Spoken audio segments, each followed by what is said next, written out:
The Film Science Crew review the Red Sea Diving Resort. Hope you got your togs. It rolls off the tongue. Much like I roll up the water slide into the water at the Red Sea Resort.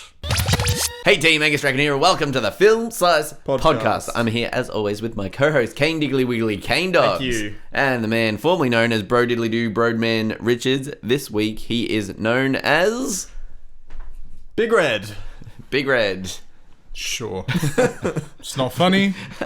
Has no link to the film. What is red? John, you can say as many colours as you like. I know that most films have a lot of colours. You could go diving. You could go diving. We don't know. Okay.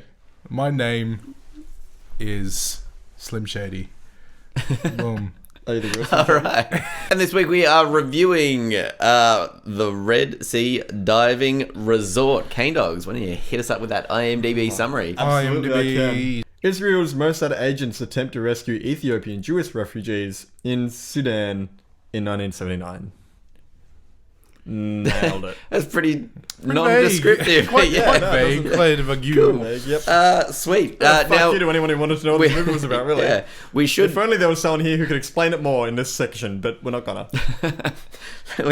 If someone was tasked with that... With the task of explaining the Specific film, job. but instead he just decides to read the IMDb. I mean, that's not helping. Who He's writes IMDb summaries? Is Yeah. it... Mr. IMDb. Because they usually come out before the films come out. So obviously someone from IMDb hasn't just like watched the film and said like, this is what it's about. So someone must write in, right? Or presumably, Yeah. I imagine someone just who is following that film coming out gets. What do you mean general- following it? Well, if it's not out yet. yeah, but if it's not, like, if someone's like, oh, Chris Evans is due to be in this new film, I wonder what they've released as the, like... Actually, that makes much more sense as to why IMDb summaries are so vague. It's always just like, oh, Chris It's Evans is in in, this movie about... The 70s? It's about... It's Yeah. just a wild guess. Judging from Chris Evans' hair and beard, Judging from his beard, it's he's got a probably a rugged man. hippie. It's got a rugged man. Rugged man. No, It's a musical. It's definitely not a musical. We should actually say, before we get too into this, that last week we were versed with a very hard task of trying to find a movie to review this week because we couldn't find anything else coming out at the cinemas. And Angus didn't want to do It Chapter 2. Because we're all scaredy cats. And Angus didn't want to do It Chapter 2. And I didn't want to do it because I haven't seen the first one, so I guess, we just have to miss it all together. He also didn't want to see the first one when that came out. So we did decide... Last year.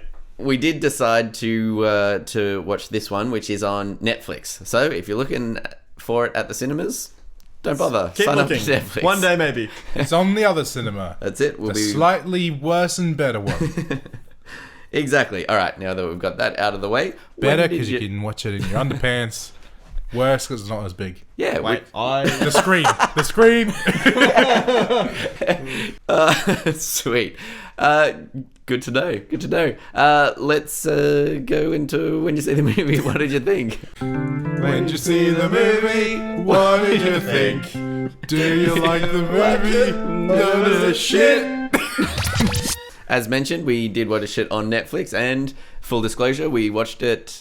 We saw it about an hour beforehand, so we all saw it together.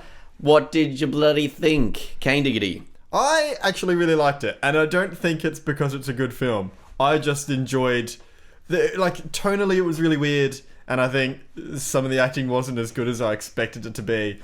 But nonetheless, the parts that were meant to be fun and enjoyable, I had fun with, and the parts that were meant to build tension, I felt tension with. So I still really enjoyed it. Yeah, it was a weird kind of mashup of genres. Like there were some things that were like, obviously it's about a very serious topic. It's about refugees in Sudan, and there's a lot of death and destruction in it. But they also had some weird kind of montage, really campy montages. Yeah. And a lot of very short shorts as well. Yes. Which is like, it's set in the 70s, so like A lot of back ads. back in the day when short shorts were, weird. all the rage.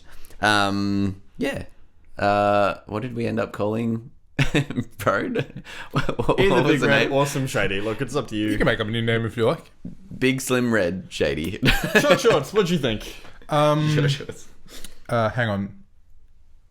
I was just adjusting my incredibly short shorts. I thought it was okay. It was very weird. it was kind of started out like a heist film Yeah. where he like Yeah. it was like an Ocean's 11 where he like went around. He's like, I was this is the really best of the best. confused when it I gotta get introduced this the guy. characters. Gotta get this. This was also after like a weird Indiana Jones type beginning sequence of him saving a bunch of people in like a really random sequence at the beginning that was just like, what the hell was that? To be, no, actually, no, we'll do it in spoilers. And so yeah, it was Actually, just no, I think this is fairly spoiler free. The first time you see Chris Evans, he's doing push-ups in He's the back just of doing the push-ups in the back of a U. yeah, it's pretty great.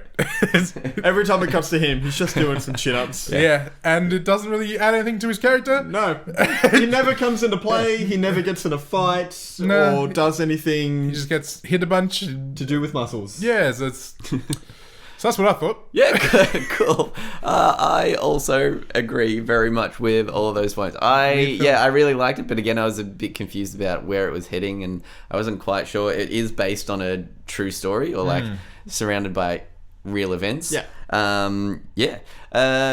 Would you recommend it?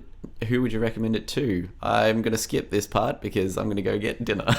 Okay, Angus, see you in a bit. So I would you recommend would this to? recommend this. I don't know. I'd recommend this as like kind of like a watch. Like it's a good thing it's on Netflix. It does feel like that kind of thing where it's like you've got nothing better to watch. Just maybe watch this one maybe with the fam or your SO or something like that. Yeah. I don't know. I think that's pretty much where we're at. Yeah, I'd probably recommend. You got our food? Cool. I'd probably recommend this to anyone who likes sort of those kind of based on a true story, but not entirely based on a true story type films. What's in there? I really want to see if there's actual pasta in there. Or Okay. just sauce. So we've ordered something from Uber Eats, and we don't know if there's pasta in our pasta. Yeah, there's noodles. Oh, nice. Hey, noodles. So any meatballs? Yeah, no, there is pasta. Okay, thank God. 'Cause Yeah, we little ordered. film size tip. If you want to save some money, Why just are you order the ordering the nipples? sauce and don't worry about the pasta. Yeah. Didn't It's not just know there was carbs, man. pasta You carbs. don't need them. Don't need them in your life. Just heat up some 2-minute noodles without the flavor packet, Yeah. and you're done. And you know, Laughing. Italian. Pure Italian. All right, we're going to pause here and eat. Yeah. Sorry for the Stay interruption. tuned Stay for tuned. Angus's thoughts on the film Thank you. about whether he'll recommend it to you or not.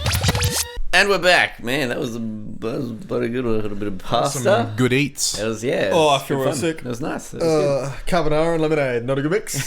Carbonara. I should have known that going in. Lebanara. I'm gonna know it coming out. Carbonade. good. Carbonade? Carbonade. Well, that's just like carbonated drinks. Carbonated What do you pasta. Carbonated pasta. Sweet. What are we up to? Would I recommend it, and who would I recommend it to? That's Yes, a great after question, the long gang. wait, all of our listeners, after the massive long wait It's been 3 that days. you've had, we left it recording. There is a good 7 hours. It took a long time. Uber Eats came from Canberra. Can we edit that in post? I don't think we should. We I can. think it's more, it's more authentic, you know. That's true. Would I recommend this movie? Not to the average cinema goer, and probably not like what you would normally do on Netflix. Like, I feel like normally Netflix, it goes without saying, Netflix and chill. This isn't really a chill movie. No. It's more of a kind of sit down and really think about the world, because it really kind of goes into kind of these really deep and like dark kind of areas of human history. You forgot to turn the volume up. Sorry, someone in the apartment next door just played a little bit of piano. Yeah, well, that's slightly annoying, but at least they're not playing it inside the room. Yeah. So yeah, I would recommend it to anyone that wants to see a kind of a bit more of a serious kind of film. If you're feeling like you had a bad day, watch this and realize You had a bad day, you had a bad one, you had some wrong times, but you've eaten them all. Sorry. Wait. I remember those lyrics. yeah, sweet. Those neighbours. Now, we did skip that other segment that we do, which is our social media. Yeah. Of course, not knowing what we were going to review until It's just tonight. occurred to me, I haven't put anything up in about 4 weeks. Jordan's going for a full-time record. Ooh. I For a whole month. also haven't put anything up on Instagram. Broadman, did you manage to put Of course anything I up did on Twitter. I Excellent. am the Twitter god. Obviously, everyone listening knows that our Twitter accounts from last week have done failed. Me missing me car keys. What? Banned. What are you talking about? Whatever the fuck your two were. Banned. Oh, Really? So I've had to make some new ones. okay. And I'll tell you what, they're not good. Oh. Is it because you only had a couple of seconds to think of them? Yes! Okay. So we got the first one, which I doubt anyone will laugh at, which is Check Who's Here. Which is to rhyme with Greg Kinnear. Oh, okay. Because he was in this film. Okay. But obviously no one knows his name. So, Check Who's Here. At Check Who's Here. Yeah, at Check Who's Here for Jordan. Probably not there, unfortunately. And then we got Miss Bevins. So there you go. Spevins. I'm disappointed there isn't a Ben Kingsley one. Ben Kingsley.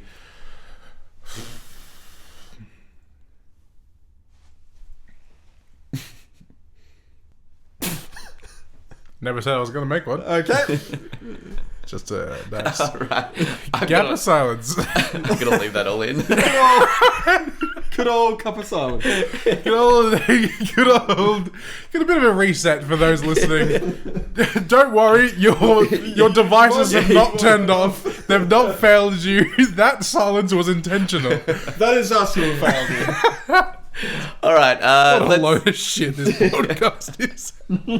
I apologise to everyone listening. Not just this one, but all of them so far. Go listen to something else. Alright, let's I guess head on into spoilers if we have Absolutely. nothing else to say. No. Yeah. Alright, spoilers. Oh, what a cool sound effect, Angus. Alright, we're in the spoiler section. We divulge everything about the film. Yep, Gamora dies. Gamora dies. Does she? Infinity War. Guardians of the Galaxy 3. Nah, she'll be back by then. Cool. Well, that's good to know. Lads, before we dive into this film, any cinema dicks? There were 3 in the room. Well, your I had phone one. did go off about Yeah, 3 times. Angus's phone went off a fuck ton. And then Angus had to get And up. then he took the call. took the call. Turns out when Angus isn't in cinema, doesn't give a Doesn't give a single fuck. To be fair, Jordan asked if I wanted to take it. Yeah. Which kind of opened it up to was me a- being like, okay, yeah, I No, will. It was a rhetorical question for you to have the opportunity to be like, nah, man, this podcast means everything to me. It doesn't. Honestly, that phone call was about work. More important than Don't this. try to pretend you have a job. Angus, do you have any cinema dicks? I mean, you kept on talking to me throughout the film. That's true, I did. But to be fair, we were at home and I don't give a fuck about this film or podcast. Jeez. Cool. And I did give Brody a pillow at some point because he wanted a pillow, and he Yeah. immediately threw it behind him over the couch. Jordan threw it over my head. I gave it I to was you. sitting next to him. Yeah, try to figure that one out, audience. Jordan, it wasn't intentional by the way either. Jordan just threw it over my head because somehow he just misjudged his strength in his muscles of moving a pillow. He just went whoop over the couch over my head. This just turned into a big dobbin session. And Brody said this. Welcome to the end of the podcast where we all just tear each other to shreds. Angus, I've had something I wanted to say to you for a long time now. Thank you for the blanket. Angus gave me a blanket, Cinema Saint. We did got share a it, bit cold. yeah, we we shared did- a blanket, we a did bit of share a cuddle. blanket. Yeah, and then That was Jordan nice. threw a jumper on my face. Yeah, well, I didn't want Brody to be left out or uncovered. Cool. All right. I'm glad we Gotta kept that clear the segment air. A lot of dicks. A lot of dicks. in. A this lot week. of dicks for More so lot of than dicks, in a a lot of regular room. cinema, where there's usually more people. By a large margin. All right. Most positive thing I like about him. the film. K Dogs, you want to hit us up first? Most positive thing about yeah, that's it. Most positive thing about the film for me was its ability to capture tension in moments where it needed to be. Because this film was a bit odd in terms of not really picking a tone, I was worried that once it sort of stepped into this weird, light-hearted, almost comedic montage, that any of the weight and the gravity of the seriousness behind the situation they were talking about was going to be lost. But every time there was a a tense moment where someone could get caught, or there's a moment where sort of the bad guy's just killing off refugees. It was really tense. And every time they could have gotten caught, I was genuinely worried that they would. So the way this movie balanced that, I don't know how, but I think they did a really great job doing it. Yeah, definitely. I think, you do run that kind of fine line of if you have fun in a movie, sometimes you don't get that serious tone. But I think they balanced it enough, because there wasn't a lot of unserious stuff. Like the one thing that I remember most of it is just the montage in the middle of like they've done their first gig, they had like a bit of a hiccup, but then after that kind of smooth sailing and just kind of kept on going and stuff, and it was kind of a fun montage. I forget what song it had over it, but it had like one of those like really well known Hungry Like the Wolf. Hungry Like the Wolf or something. And that was a bit jarring, but I think they used it jarring in a good way. Yeah. Broadman. My favourite part was the random Australian beach vibes that this entire film had going. There were so many topless scenes, so many bottomless scenes, so many peen-out scenes. It was kind of just a wonderfest of summer and beach time. A lot of nudity. In a weird refugee rescuing CIA Israeli government film. Yeah. It was bit odd. It was odd. Bit odd. I guess it was kind of vibing that kind of rebellious, like almost hippie movement, kind of a like 60s. But they were all government. Movement. It was weird. But, they weren't American. It was really weird, but I kind of dig. It was kind of. It was just like sure. Because that was their whole kind of vibe. Was they were rule breakers, and like they were all kind of renegades, and cool. Right. I didn't mind the cinematography. It was a bit basic for me at the start, but they sprinkled in a few shots. What do you think about that match cut? I really like the match cut. There's a match cut where like the kid's like playing with this toy aeroplane, and she's like putting the stickers on it, and she just holds it up in front of the screen, and it turns into a actual plane. I was like, that's really cool. Just like really, really subtle, but also really noticeable if you're looking for it. A few of that, and a few other kind of shots that I really, really dug. So I'd say the cinematography, that, and Chris Evans being Captain America for the first half of this. I think that's partially a negative for me, because I remember Chris Evans before he was Captain America, and he was completely different. Like, he was typecast as like sort of this hot-headed comedic type character, and I guess him doing Captain America was great because it showed me that he could be more than that. He got the chops. Now he became a charming, hot-headed character with a good bod. Well, I didn't consider him to be hot-headed in Captain America. He became a lot more kind of like the all-American dream hero. Yeah, and I guess the thing is when he did that, I was like, oh, he's actually, like, potentially he's got some acting chops here to be a bit diverse. And then in this, they clearly went, just be Captain America. Yeah. Just do Captain America things, make Captain America decisions, say what almost sound like direct quotes from all of your films. That was odd. Like, I really enjoyed seeing it because I just find Chris Evans very charismatic. I am glad that he got the beard back. I really love Chris Evans with the beard. It's good. Chris Beardens. Yeah. All right, most negative part about the film, Kane Diggity. Most negative thing about the film, I think, for me, was all the irrelevant drama that was shoehorned in. That was the most generic. Like, Chris Evans' wife has left him, but nothing came of that. And he's got like a falling out with one of his comrades, but maybe they're buddies, and maybe they're a bit upset about a job they did back in the day, but nothing really ever happens or comes of that. Maybe he's a bit of a hothead, and Ben Kingsley's character's like, I've fired him 3 or 4 times, but nothing ever really comes from that. I guess a lot of that. That's the problem that you kind of run into when you're doing these true stories, like these biopics and stuff like that. Like, it's so easy for like just in passing conversation, like, oh, did you hear about this guy? He did this and this, and oh, by the way, like, he's having trouble with his wife and stuff. And it's one thing to do it in conversation, but it's particularly tricky to do it in a they should kind of story have picked one of those arcs and focused on it, Or they should have fleshed out the other characters more, which is probably my other thing, is that if you're going to do a team film where you introduce all these characters and each one of them gets their own introduction, you can't then do that, give the audience a couple of minutes of their introduction and then never talk about them again. Yeah. Because I think there's Chris Evans, there's the medic and the girl, and they kind of get their moments where you get a little bit more intimate with their characters emotionally. Maybe not even the girl, maybe it's just Chris Evans and She killed the someone. medic. Yeah. That was nice. Yeah, but that's not like an emotional moment with the character. And then there's the others, and they're also there.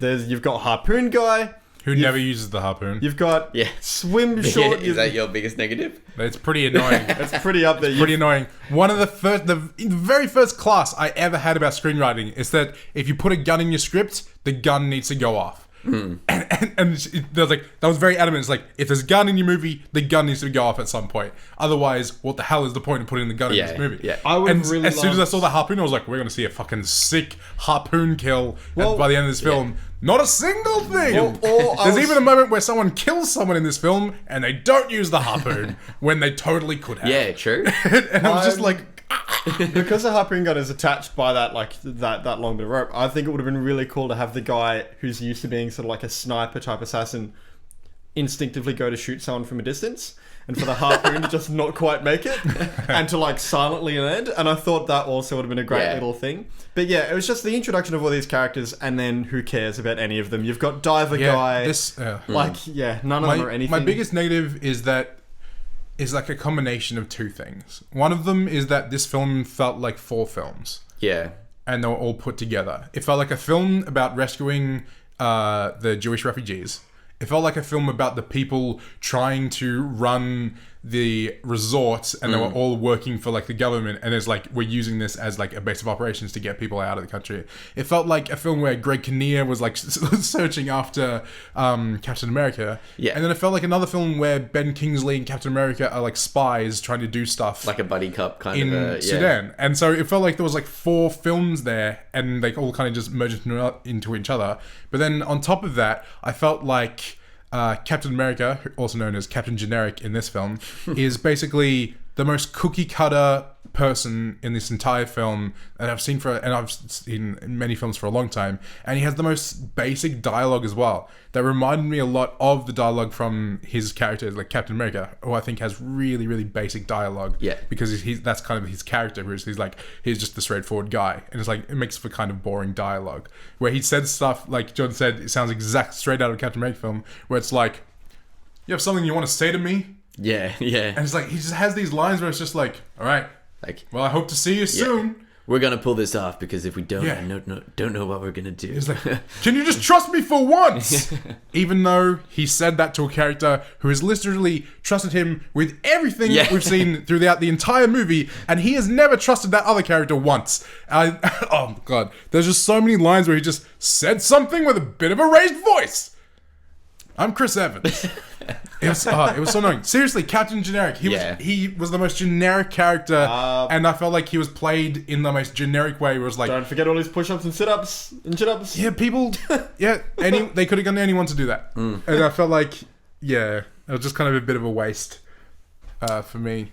Yeah, I don't think their push-ups and sit-ups really added much They added to the nothing. story either. I was so much more interested in all the other characters that he brought Yeah. along, right? He brought along like an assassin, a doctor who had an injury in his hand so he couldn't do surgery anymore. Yeah. He brought along a woman who was working as a steward on an airplane, a flight attendant, and she is also like an assassin who knows a million languages. In a relatively dangerous country to be a female as well, which they never touched on. And- Yeah, they kind of... Then there was another guy who's from like Rome or like Italy or Spain. I can't remember his thing, The sharpshooter but guy. yeah. No, the diver guy, you mean? Oh yeah, he was the diver, and we never saw him dive. He didn't dive once. We saw Chris Evans dive. You saw though. Chris Evans Yeah. dive, yeah. It was such a weird, there's so such a many- stupid film. Before I keep going, Angus, you're Amazing story. This based on a true story. Absolutely amazing what happened. yeah. The movie about it was just really average. Yeah. And again, like, that's the problem, is if you're trying to make a movie on real life, like, real life isn't tied up in neat little bows and everything. Like, it's just pure chaos. So trying to put it into film is probably the first mistake. and filling it with Yeah, filling it with characters that probably want their time in the movie because they were a part of it, but like, how much time do you put into developing their characters when you want to tell the story? And very tricky. I totally agree with everything that you guys have said. One thing, it's kind of a stylistic thing that really got on my nerves. They had so many reaction shots. There was one time where the military rocked up the first time when they were... Oh, no, it was when the tourist bus came up of the Germans for the first time. We got a reaction shot from literally all 6 people in the group. Just a good 2 or 3 seconds of their head turning, looking a bit concerned, and then cut to the next person. Stock head footage of them turning, from bit other concerned. films. Like, it went on for too long. I'm like, not everyone needs to notice this bus is here. Like, you could just have 1 or 2 people being like, that, and because it didn't really develop the story in any way. If it was a really tense situation, for sure. But it was like, it's just a misunderstanding. Germans were here. Everybody stopped and went, what? And then they got off the bus and went, okay, cool. Everybody go back to work. And it didn't happen once. Like, every time something happened, reaction shot, payoff. Which, it wasn't a big payoff. Like, we know the military's sneaking around and stuff, and like, I also think that this film kind of failed at what it felt like it was meant to do. It felt like it was idolizing this main character who saved a bunch of these people, but he kind of just came across as a bit of a dick. Who was just really lucky. I think he comes across as very American, like, and also this movie comes across as very American, where the final scene is saving America comes to the rescue, saving the kid at the beginning and stuff like that. It just came across as like, this feels unrealistic, and he's a bit of a jerk. It was just a weird film. He is a bit of a jerk. It was just like, it's a weird thing. I would have liked this film to have taken more risks. I don't know how, based on a true story, these characters were individually, but I did notice that not a single main character died or was injured in any way during this film, apart from the one guy who got a punctured lung and was fine. And one of the things I think I would have changed to add tension is, as I brought up before, one of the characters in this is a female, and it's in a country where it's quite dangerous to be a female. And there's a scene where they're playing hostess to the colonel, and he basically starts to manhandle one of the waitresses. And I thought it would have been really interesting if he actually tried to manhandle her, and she's such a dominant, sort of self-empowered, independent character. Yeah. And she would have had to, pretend that she wasn't during that moment, but also be in danger. Yeah. Which I think would have added a lot of tension to that scene. Yeah, and totally instead agree. It was like, no, Captain America has to save someone with a knife. It would have been very interesting if it was like, she kind of saved herself, but the colonel wasn't really used to that, and that would have been kind of cool. Yeah, definitely. I totally agree. It didn't really take a lot of risks. It was playing it very safe, especially because it's such a religiously charged conflict, like with the Muslims and the Jewish community, and like, it's obviously extremely hard for someone to take a non-biased view on religion when all these kind of things are happening, and they kind of paint a certain group in a bad guys, and but the other people are all the victims, and it's like obviously a bunch of Americans in to balance that out. Exactly, and it's very extremely tricky to not step on anyone's toes, and I feel like they were trying to not step on anyone's. And I kind of, towards the end there, I was kind of hoping his plan would fail. Yeah. And I feel like that shouldn't have happened. It shouldn't, He's like, he was just like, it was just the way the film went. It just got to the point where he was just being a bit of a dick the entire film, and just like, no, just trust me. We'll do this on blind luck. Just trust me. Working. And it just kept working, and then he succeeded. And it's kind of just like, wait, hang on.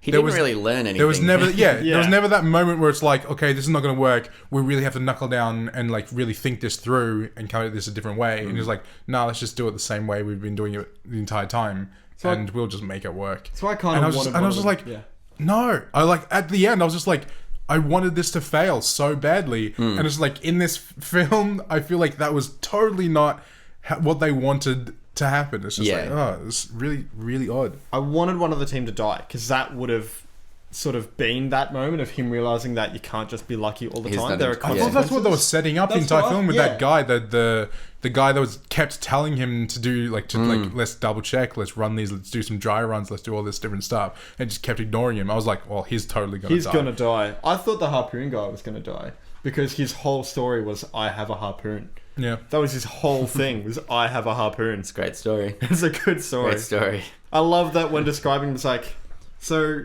who was on the mission? It was like, well, there was American guy, there was the diver, there was like the assassin stewardess. There was a guy there with a harpoon gun. I don't know if he was part of it or not. And they're like, we'll put him on the team. Yeah. Yeah. Fair enough.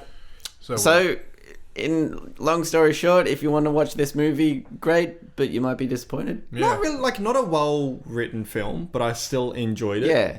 I think, it touches on some pretty interesting topics. The other thing I would say is that obviously it's based in history, so I think knowing a bit of what you're about to watch would also help, because at the start of the movie, like on Netflix, we read the synopsis at the top and it was like, two spies get together and, you know, they're just doing their job, but there's one guy that's a local hero and it's his life or death. And so you read that, you're like, oh, this could be a literally cool anything, generic spy movie, sure. And there's like based on reality, and it's kind of not your generic spy movie. It's very times, places, events, and characters have been changed. Yeah. Cool. All right, sweet. That was what we thought of Red Sea Diving Resort. That's the one. I was pausing for dramatic effect, and not because I forgot the name of the movie. It looks like in the coming weeks we're going to have a couple of weeks where we're not going to have a film. So if you in the audience want us to review a film, let us know what film, and we'll do our best to try to review that film, because we don't want to do another one of these weird, weird random Netflix watches. Please do. Yep, hit us up. Any film. I'll look after the Insta. Throw it out there. Hit us up on at Film Slice. I'll look after the Twitter. Because that seems fucking easy. If I'm honest, bro, do you want to do Facebook? Nah. It's basically the same. Facebook's you dead. Just don't man. do anything. Facebook's dead. Like, when I say that, I just mean ours. Yeah. Well, I'll get back on it when there's a film that we know we're doing more than an hour of advance. Sweet. All right. Well, yeah. Please let us know, because next week we have no idea what we're doing. We don't. Let us know. Nothing on. Any film. You tell us a film, we'll watch it. Please. All right. We'll see you then. Wish us luck. Bye. Bye. Bye. Thank you for listening to the Film Slice podcast. If you enjoyed that, it's probably only going to get better. Only going to get better. You can find us on Instagram. So you can find us on Instagram and iTunes and Facebook sometimes. And not Twitter. And not Twitter. Anyway, bye. We'll see you next week. Anyway, Jordan's a dick. Oh.